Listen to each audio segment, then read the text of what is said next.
Hi guys, ఈ రోజు మనం కొరియన్ డ్రామా యొక్క పార్ట్ 3 చూద్దాం. ఛానల్ కు కొత్తగా వచ్చిన వారైతే తప్పకుండా సబ్స్క్రైబ్ చేసుకోండి, అంతేకాకుండా బెల్ ఐకాన్ ను నొక్కండి. ఇక ఆలస్యం చేయకుండా పార్ట్ లోకి వెళ్దామా.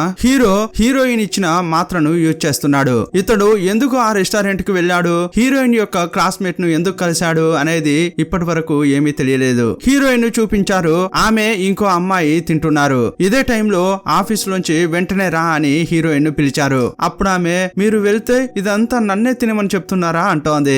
ఓ మీరెంత క్యూట్, ఒక్కొక్కటిగా నాకు మీరు ఎంతో బాగా చేస్తున్నారు. నేను మీతోనే ఉండాలని అనుకుంటున్నాను. అందువల్ల ఈ సండే మనం బయటికి వెళ్దామా అంటోంది.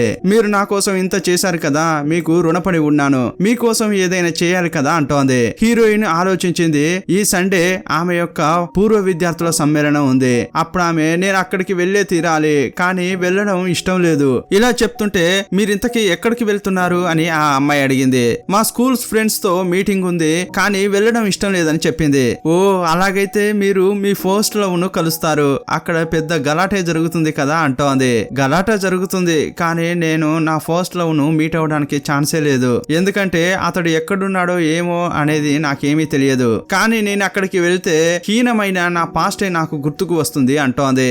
అప్పుడు ఈమె, అయితే మీరు తప్పకుండా వెళ్లి తీరాల్సిందే, ఎందుకంటే మీ పాస్ట్ చాలా హీనంగా అనిపిస్తుంది కదా, అందువల్ల మీరు అక్కడికి వెళ్లి మీ పాస్ట్ ను మార్చేసి కొత్త రికార్డును సృష్టించాలి అంటోంది. ఇప్పుడు మిమ్మల్ని చూసి అంతా ఆశ్చర్యపడాలి, అప్పుడే మీ పాస్ట్ అంతా మర్చిపోతారు అని చెప్తోంది. సరే నువ్వు చెప్పేది కూడా బాగుంది అని హీరోయిన్ ఆఫీస్ కు బయలుదేరి వచ్చింది. అప్పుడే హీరో కూడా వస్తున్నాడు. ఇద్దరు ఒకరినొకరు చూసుకోలేదు. అదే టైంలో హీరోయిన్ పిలుస్తోంది. ఏంటి అని అతడు అడుగుతుంటే, ఏం లేదు, ఈ సండే పని ఉంటే నేను వస్తాను, ఏదైనా ముఖ్యమైన పని ఉంటే ఇవ్వండి అంటోంది.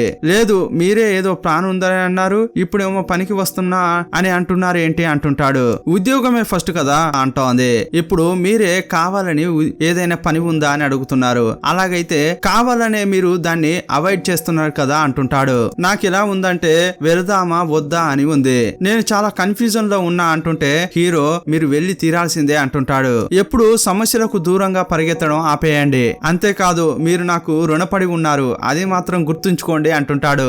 ఇంకోవైపు ఆ అక్క హీరోయిన్ ఇచ్చిన ప్రాజెక్ట్ ను చదువుతోంది. ఆమెకు నచ్చింది. అప్పుడు హీరోయిన్ వచ్చి అడుగుతోంది, ఏమైంది అక్క అంటుంటే, నేను చూశాను ఇది బాగానే ఉంది, అలాగైతే ఈ ప్రాజెక్ట్ లో మన ఇద్దరం కలిసి పనిచేద్దామా అని హీరోయిన్ అడుగుతోంది. లేదమ్మా, అది చాలా కష్టం, మన మేనేజర్ ఒక పిచ్చోడు, వాడు నిర్ణయం తీసుకున్నాడంటే ఇక అంతే, ఎందుకు రిజెక్ట్ చేశాడు అని అడుగుతుంటే అప్పుడు హీరోయిన్, ఆ పిచ్చోడు దీన్ని అసలు చదవనే లేదు, ఇప్పుడే కాదు ఎప్పుడు ఏ ప్రాజెక్ట్ ఇచ్చినా అతడు రిజెక్ట్ చేస్తూనే ఉంటాడు, అతడు తన దగ్గర పవర్ ఉంది అని ఏదైనా చేస్తున్నాడు అని అంటోంది.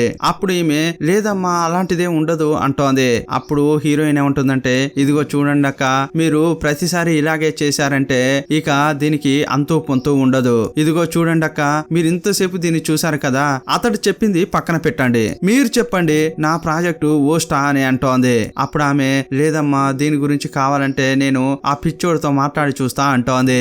అతని మనసు మారడానికి ఛాన్స్ ఉంది అని అంటుంటే ఇక హీరోయిన్ సైలెంట్ గా ఉంటే ఏమీ జరగదని అరవడం ప్రారంభించింది. నెక్స్ట్ మేనేజర్ ను చూపించారు. అతడు బాత్రూమ్ లో తన అందాన్ని చూసుకుంటున్నాడు. బయట ఫ్రెండ్ వెయిట్ చేస్తోంది. ఆమె హీరోయిన్ గురించి ఆలోచిస్తూ, ఈమె కొన్నాళ్లుగా నా సహనాన్ని పరీక్షిస్తోంది, ఇక నేను ఊరికే ఉండకూడదు అనుకుని మేనేజర్ సడన్ గా వస్తుంటే అనుకోకుండా అతన్ని ఢీ కొట్టినట్లు అతనిపై పడిపోతోంది. ఆ తర్వాత ఇద్దరు మాట్లాడుకుంటున్నారు. నాకు ఫుల్ టైం జాబ్ కావాలి, ఇక్కడ నేను కాంట్రాక్ట్ బేసిక్ మీదనే పనిచేస్తున్నాను కదా, కానీ దానికి ప్రాపర్ గా నేనేమీ చేయలేదు అంటోంది. నేను నీకు హెల్ప్ చేస్తానమ్మా, ఈ కంపెనీలో మొత్తం చూస్తే అగ్లీ ఫేసెస్ ఉన్నాయి, కానీ నిన్ను చూస్తేనే నాకు రిఫ్రెష్ గా ఉంది, నీలాంటి మనుషులు ఇక్కడ అవసరమమ్మా అంటుంటాడు. అప్పుడు ఈమె, అయ్యయ్యో సో ఫన్నీ అని అతని భుజాన్ని తడుతోంది. అప్పుడు అతని నోట్లోంచి వచ్చే సొల్లు కంపెనీ మొత్తాన్ని నింపేలా ఉంది. సీన్ కట్ చేస్తే ఆ అక్కతో హీరోయిన్ ఏమంటుందంటే, అతడు కావాలనే ప్రాజెక్టులను రిజెక్ట్ చేస్తున్నాడు, మెయిన్ గా చెప్పాలంటే ఇక మీ పేరు వస్తేనే వెంటనే రిజెక్ట్ చేస్తున్నాడు, మీ యొక్క ప్రపోజల్ ని తీసుకుని తన పేరు రాసుకుని దాన్ని హయ్యర్ అఫీషియల్స్ కు పంపిస్తున్నాడు. ఇలా చేయడం వల్లే అతడు ఇప్పుడు మేనేజర్ పొజిషన్ కు వచ్చాడు. 7 ఏళ్లుగా అతడు ఇతరులు చేసిన పనిని తన పనిగా చెప్పుకుంటున్నాడు. ప్రీవియస్ టైం లో హీరోయిన్ యొక్క ప్రాజెక్ట్ లో ఆ ఫ్రెండ్ అమ్మాయి తన పేరు పెట్టుకుని తను ఫుల్ టైం జాబ్ తీసుకుని అందులో సెటిల్ అవుతుంది.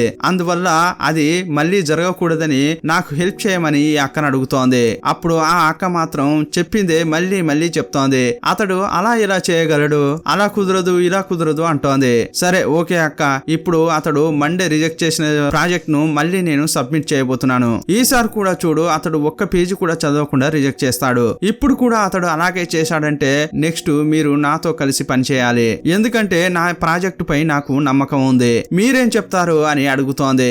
ఇకపై ఈమెతో జాయిన్ కాకపోతే హీరోయిన్ కోప్పడేలా ఉంది. అందువల్ల తప్పని పరిస్థితుల్లో ఆమె కూడా ఒప్పుకుంది. సరే ఆ వ్యక్తి ఒప్పుకోకపోతే నేను నీకు హెల్ప్ చేస్తా అంటోంది. ఇప్పుడు ఈమె మనసులోనే అనుకుంటోంది, అయ్యయ్యో ఎప్పుడు రిజెక్ట్ చేస్తావు కదా, అలాగే ఈసారి కూడా రిజెక్ట్ చేయవయ్యా అనుకుంటోంది. ఇప్పుడు కూడా తీసుకెళ్లి ఇస్తోంది. ఇప్పుడు ఒక పేజీ తిప్పాడు, ఆ పేజీలో స్టక్ అయిపోయాడు. నా దగ్గరే నీ పని చూపిస్తున్నావా అని అడుగుతుంటాడు. ఎప్పుడు చదవడు కదా, ఇప్పుడేంటి చదువుతున్నాడు అని ఈమె అనుకుంటోంది. ఈ అక్కేమో నేను చెప్పాను కదా, ఈ అమ్మాయి అస్సలు పట్టించుకోలేదు అన్నట్లు చూస్తోంది. ఇప్పుడు ఏమంటున్నాడంటే, నువ్వు లాస్ట్ టైం ఇచ్చిందే కొంచెం బెటర్ గా ఉండేది, ఇది ఇంకా హీనంగా ఉంది అని ఆ ప్రాజెక్ట్ ను విసిరేశాడు. ఎప్పట్లాగే హీరోయిన్ ను కయ్యాం బియ్యం అని తిడుతుంటాడు. ఈసారి ఈమె చాలా సంతోషపడుతోంది. అయ్యయ్యో పొరపాటు జరిగింది సార్, ఇది యాక్చువల్ గా ఇంతకు ముందు ఇచ్చిన ప్రాజెక్టే, నేను వేరే ప్రాజెక్ట్ ప్రింట్ ఇవ్వబోయి అదే ప్రాజెక్ట్ ప్రింట్ ఇచ్చా అంటోంది. నన్ను క్షమించండి అని తీసుకెళ్లింది. యూహి ఇదంతా చూస్తూ నవ్వుతోంది. హీరోయిన్ వేరే డాక్యుమెంట్ తీసుకెళ్లి ఇచ్చింది. అప్పుడు అందరూ గాసిప్స్ మాట్లాడుకుంటున్నారు. అదే మనం అనుకున్నట్టుగానే ఇతడు ఒక్కటి కూడా చూడడు, ఎప్పట్లాగే ఇతడు ఇప్పుడు కూడా చేశాడు అని మాట్లాడుకుంటుంటే ఆ మాటలు ఇతని చెవిలో పడ్డాయి. ఇంత అవమానం జరిగింది, దీన్ని ఎలా సరిచేయాలి అని ఆలోచిస్తున్నాడు. అప్పుడు ఆ అక్క ఏమంటుందంటే, టైటిల్ కూడా సేమ్ గా ఉంది, అతడు అది కూడా గుర్తుపట్టలేదా అని ఆ అక్క అంటోంది. అతనిపై నేను ఎంత నమ్మకం పెట్టుకున్నాను, అదంతా వమ్ము చేశాడు అని అంటుంటే, నేనే చెప్పాను కదక్క అని హీరోయిన్ అంటోంది. నా ప్రాజెక్ట్ ను గాని అప్రూవల్ చేస్తే అది సూపర్ గా ఉంటుంది, అందువల్ల మీరు నాతో చేయి కలిపి పనిచేయండి అంటోంది. అప్పుడు ఆ అక్క ఏమంటుందంటే, ఇప్పుడే నాకు అనిపిస్తోంది నేను ఇన్నాళ్ళుగా ఎదురు చూస్తున్నా ఆ విజయం నాకెందుకు దొరకలేదు అని, ఎందుకంటే ఇలాంటి వాని కింద పనిచేస్తే ఆ విజయం నాకు ఎప్పుడు దొరుకుతుంది అంటోంది. నేనే ఇన్నాళ్ళుగా తెలివి తక్కువ దానిగా పనిచేస్తున్నా అంటోంది. అప్పుడు యూహి వీళ్ళతో జాయిన్ అయింది. ముగ్గురు సంతోషంగా ఉంటుంటే ఈ ఫ్రెండ్ చూసి కోపంతో టేబుల్ దగ్గరికి వెళ్లి ఆ ప్రాజెక్ట్ ను చూసింది. అందరూ వెళ్లిపోయిన తర్వాత ఆ మేనేజర్ ను ఈ ఫ్రెండ్ అమ్మాయి డేటింగ్ కు పిలిచింది. ఏమైంది, నన్ను ఒంటరిగా ఇలా పిలిచావు అని అతడు అడుగుతుంటాడు. నేనే ప్రీవియస్ గా ఒక సీక్రెట్ చెప్పాను కదా, సీక్రెట్ గురించే మాట్లాడడానికి పిలిచా అంటోంది. సీక్రెట్ అని చెప్పొద్దమ్మా, నాకు ఎలాగో ఉంది అంటుంటాడు.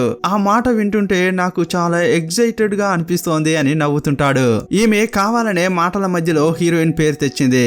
ఆమె చాలా క్యూట్ గా ఉంది అని అంటుంటే, ఎందుకమ్మా ఇప్పుడు ఆమె పేరు తీసుకొచ్చావు, దాని పేరు తీసుకొస్తేనే నాకు వామిటింగ్ వస్తోంది అంటుంటాడు. నీకు ఆమె అంత బాగా నచ్చుతుందా ఏంటి, మీరు ఎందుకు ఆమెతో అలా ఉంటున్నారో నాకేం అర్థం కావట్లేదు అంటుంటాడు. ఆమె నాకు చాలా నచ్చుతుంది, ఎందుకంటే మనకంటే కూడా ఆమె చాలా డిఫరెంట్ అని ఈ ఫ్రెండ్ అమ్మాయి అంటోంది. ఆమె ఆ యూనివర్సిటీలో చదివింది, ఇక్కడ చదివింది, తెలివి కలది అని చెప్తుంటే ఇతడు అదంతా వర్త్లెస్, ఆమె గురించి మాట్లాడి నా మూడ్ ఆఫ్ చేయక అంటుంటాడు. లేదు, ఆమె ప్రపోజల్ ఎంత బాగుంది, దాన్ని మీరు రిజెక్ట్ చేశారు, అది రిజెక్ట్ చేయడం వల్ల మీపై చెడ్డ పేరు వస్తుందేమో అంటోంది. అప్పుడు ఇతడు కోప్పడుతున్నాడు, నా గురించి అలా మాట్లాడడానికి ఆమెకు అర్హత ఉందా అంటున్నాడు. అప్పుడు ఈమె ఉంటుందంటే, ఆ ప్రాజెక్టు చాలా వర్త్ అయింది, కావాలంటే మన ఇద్దరం దానిపై పనిచేద్దామా, వేరే లెవెల్లో అది హిట్ ఇస్తుంది అంటోంది. ఏంటమ్మా ఏంటి నీతో కలిసా అని అతడు అంటున్నాడు. ఆమె కరెక్ట్ గా ఎక్స్ప్లెయిన్ చేయలేక కొంచెం కన్ఫ్యూజ్ అయింది. కానీ మీ దగ్గర ఉన్న టాలెంట్ స్కిల్ ను పెట్టి మనం గాని ట్రై చేసామంటే తప్పకుండా అది వేరే లెవెల్ కి వెళ్తుంది అంటోంది. నేను కూడా ఫుల్ టైం జాబ్ కి వస్తాను, ఇది పక్కా ప్లాన్ కదా అంటోంది.